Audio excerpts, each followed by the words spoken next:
Hey folks, welcome. Here we discuss real stories by real people. Today we have the story of a man who finds out his daughter isn't his.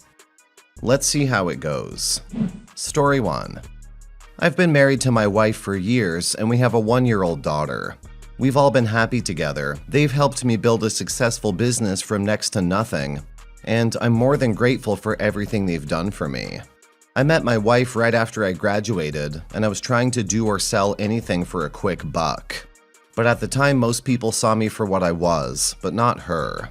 She saw my potential and worked tirelessly alongside me until I became who I am today. Almost a decade later, I'm now the owner of multiple successful businesses, all of which I couldn't have done without her. We've also been married for 5 years, and our baby girl came into the world a year ago. With her in the picture, our relationship has changed a lot. We went from business partners in love to a family, and she started staying at home more to take care of our child. Meanwhile, I started taking care of more of the day-to-day management. I've always been the decision maker, and now I'm not just steering the ship, but also sweeping the decks and maintaining the boards. These changes had to be made. What else were we supposed to do? But I've been seeing less of my wife, and the stress of raising a child has not been kind to her either. However, I took notice of something in our baby that has me concerned. See, both me and my wife have brown eyes, and so did our baby. But sometimes when they're young they change colors, and that's exactly what happened. Over the past month or so, my baby's eyes have been changing from brown to a shade of blue. And this has me worried because I don't know anyone in my family with blue eyes. Knowing what I know about genetics, this is not a good sign. Normally, I would chalk it up to paranoia, but the way she's been treating and talking about the baby adds to my fears. I've done business with her enough times to know how she works, and she's been acting like this baby is an investment, and a good one at that. It's more than enough for me to know that something's up, so I decided to get a paternity test. On one of the rare nights where I get to be alone with my child, I plucked one of her hairs as a sample. The next day, I took it to a lab and asked them to test it against mine.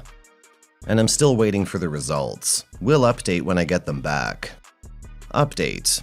Results came back. I'm not the father, and something tells me that she already knows.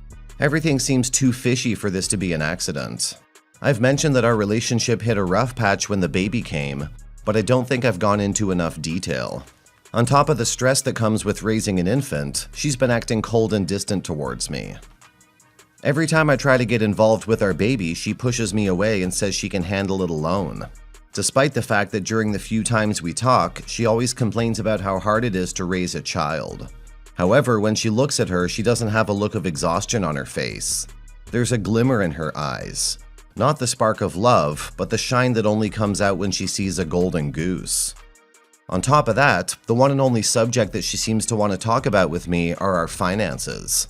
Normally, that wouldn't worry me, since we started off as business partners, but the way she asks about it is borderline obsessive. And she's asking for some really specific figures. If she is plotting something, then she isn't hiding it very well. All of this is simply too much, and I decided to confront her about it. I'll ask if she knows the baby isn't mine and who the real father is. Might not be the best idea to show my cards right now, but she'll know that I know, and that's enough to stop whatever scheme she's thinking of. So I told her about the DNA test and asked her what's up.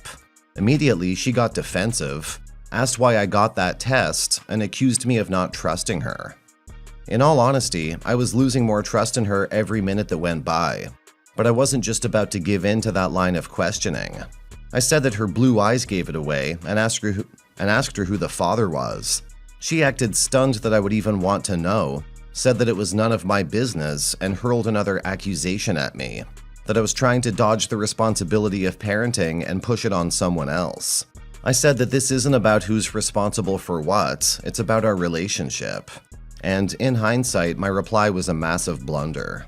Right away, she started guilt-tripping me about focusing more on the business and the baby, even though we decided that's how it's going to be, and her insistence that she be the sole caretaker of the child.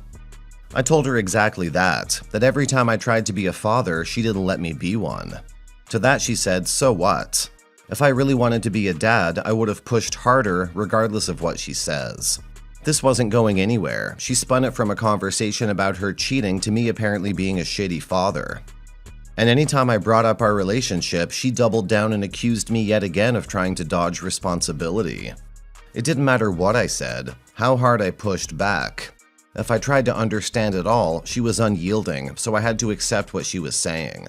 Fine, I said, maybe I wouldn't want to raise a kid that isn't mine and fell out of a cheating succubus. She looked totally shocked, backed off and walked away. But I know even that's a facade. I couldn't help but notice the smirk peeling from the back of her head. We haven't spoken since, and I think I know what's coming next. She'll serve me divorce papers and demand everything. When the dust settles, I'll tell you guys what happens next. Last update. I was right. The next morning she handed me divorce papers while I was waiting for my tea to boil. The date was from last week, so she's been planning this for a while. And her demands were outrageous. She wanted full custody, ownership of all my assets, as well as 60% of my earnings in child support, the maximum she could ask for. When I called out everything she wanted as ridiculous, she justified it by saying it's what she's owed after years of running my businesses. I could argue that we were partners and everything was 50-50 and all that nonsense, but it doesn't change the fact that this could absolutely ruin me. I doubt the judge would give her everything she's asking for, but even by a conservative estimate, I'll be in debt for the rest of my life. When I saw the papers, I knew that I had no choice but to take what I can and abandon ship.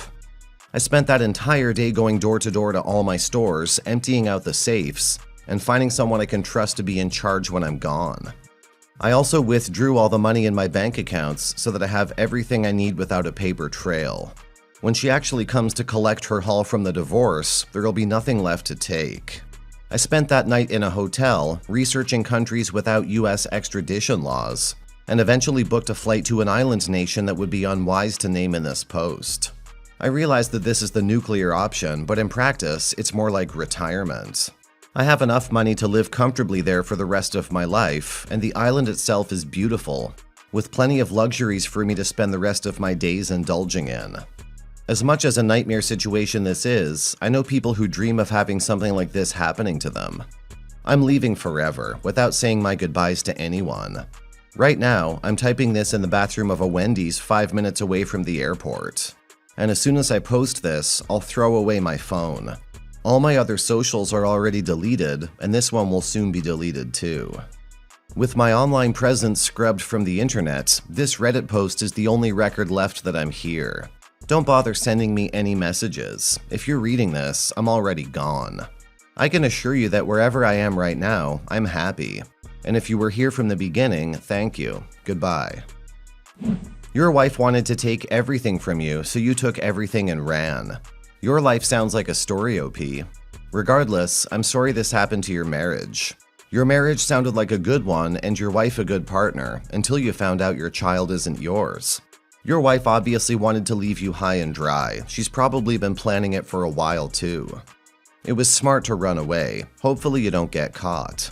Good luck on the beautiful island, OP. I wish you well. Story 2. My wife 38 and I 39 have been together for 16 years, dating for 7, married the rest. And we now have 3 children. Our history has been a wealth of happiness and blessings. But a recent incident uncovered something jolting from the past. About 1 month ago, I noticed that my wife was suddenly focusing a lot of evening attention on her phone. I confronted her about it and discovered that a younger coworker had begun chatting with her online. She claimed that it was completely innocent, but admitted to deleting the chat logs because it felt wrong. She later admitted that he was engaging her in a flirty manner and that she enjoyed the thrill of the attention. She ultimately addressed the issue at work, and we considered it closed. While I wasn't crazy about the entire situation, I can honestly understand it. My wife is warm, caring, and absolutely gorgeous. Receiving attention from a young, attractive male must have had a tremendous effect on confidence and ego for a mother in her late 30s. The stress of the situation led me to think back to something that occurred 10 years ago, 6 years into our dating relationship. To set the stage, my wife, girlfriend at the time, had begun pressuring me towards marriage, and in my foolish youth, I was resistant. I relented to moving in together, and we spent most of our time socializing with friends and family. We were comfortable in our lives, and I didn't have a lot of drive for more. Very similar to the recent event, I remembered noticing that she was devoting a lot of attention to online chatting. And after some investigation, I found inappropriate conversations with a male coworker. The messages weren't obscene, but they were overly familiar. I confronted her and learned that no physical affair had occurred, but she admitted that she was not happy in our relationship and was considering leaving me. That's where my memory of the event ends. I remember nothing else of our confrontation, other than I was devastated, she was remorseful, and we decided to change things and make it work. In the months immediately afterwards, several things happened. My wife found a new job, I got my act together, school and work, and we got engaged. The 10 years beyond that have been a fairy tale. We're both highly successful with a growing and beautiful family. We've spoken a number of times about the problem back then, and I accepted it as a learned lesson that forced us to grow up. I completely understood why she was about to leave me, and it's driven me ever since. I'm reasonably confident that no similar events have occurred since. In the days following our recent event, I revisited the past and questioned whether or not I really knew the full story. After some tense discussion, she confessed to withholding the extent of that relationship from years ago. The details she shared were somewhat disjointed and disconnected, but here are some examples. They flirted often through text messages rife with sexual innuendos, held hands away from work, and he awkwardly attempted to kiss her on 2 occasions. They hugged on 1 occasion and professed their desire for each other. She admitted to fantasizing about him during sex with me, and then further confessed that one day she had left for work planning to sleep with him later that day. Her claim is that the thought of hurting me beyond what she had already done prevented her from going through with it. She canceled their plans and told them that they couldn't continue down the path that they were on. She resolved herself to devote everything to our relationship, and here we are. Needless to say, I was devastated all over again. Our fairy tale history was suddenly a partial lie. She had kept this from me for 10 years. Through our engagement, our wedding, the births of our children, and every up and down along the way. I turned to the internet and learned about emotional affairs, and now I find myself in a hugely challenging situation. I want to believe her. I want to believe that I know the whole story now, but I find myself wanting to know every single detail possible. I want to know what messages they sent each other. And I want to know every emotional and physical interaction that occurred. She claims that most of the memories have been lost over time, but she swears that I now know every major detail that she's kept from me. She's been gracious through my constant questions and mood swings as I work through this. I can tell, though, that the strain of not moving beyond it is quickly beginning to take its toll on both of us. Somehow, I want her to understand that I have to know everything in order to move on. It happened a decade ago, but she's lied to me that entire time. Truth be told, I don't feel that the details would impact anything beyond my desire to resolve the unknown past. I'm not going to leave her and erase our years of marital joy, even if she were to confess to sleeping with him. For me, it's more about knowing that she's had the courage to fully share a part of our history that I knew absolutely nothing about. How do I ever believe someone who's held a lie from the person that they're closest to in the universe for 10 years? How do I move beyond this? OP, I don't see it as black and white as some. I don't think any of this means she actually cheated on you. I don't think not giving you the whole truth to the last detail means that your life together so far has been a lie. I don't even understand why it would mean that. I also don't think all this necessarily means you should break up. People aren't perfect, people make mistakes. There's no such thing as a fairy tale relationship. Perfection is an ideal, not attainable reality. Maybe you can seek some guidance from a marriage counselor to work through this. If you've been happy in the relationship for so many years, it sure is worth it.